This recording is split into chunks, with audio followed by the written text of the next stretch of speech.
Alors l'estragon des moines, c'est un très vieil estragon qui était jadis cultivé dans les monastères.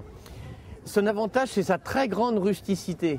C'est-à-dire que souvent l'estragon disparaît dans les jardins par cause de l'humidité. Alors que celui-ci, même dans les jardins plus humides ou jardins plus froids, il redémarre quand même au printemps. Et souvent, il atteint une hauteur de 60 à 80 cm.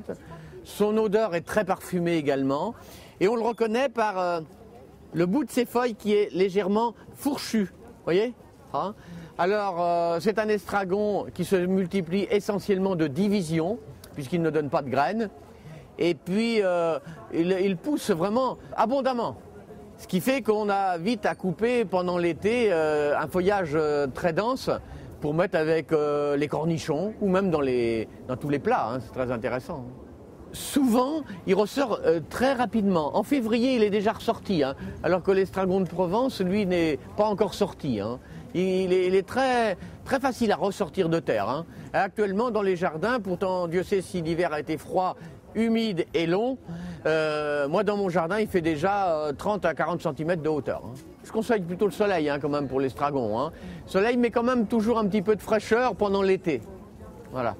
Et puis, ne pas hésiter à le couper pour faire sécher à l'ombre les feuilles pendant que toute la belle saison, hein, parce que l'hiver, il disparaît et il rentre en terre à nouveau, quoi.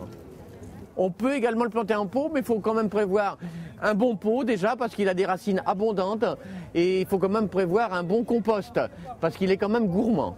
Pour la cuisine, on l'utilise absolument comme un estragon traditionnel, avec la variante qu'on a beaucoup plus de chances de couper abondamment du feuillage, alors que souvent dans les estragons, c'est assez réduit. Hein.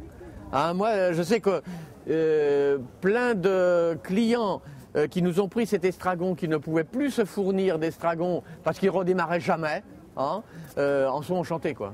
On retrouve effectivement le goût de l'estragon de Provence avec peut-être une pointe un peu plus intense d'anis.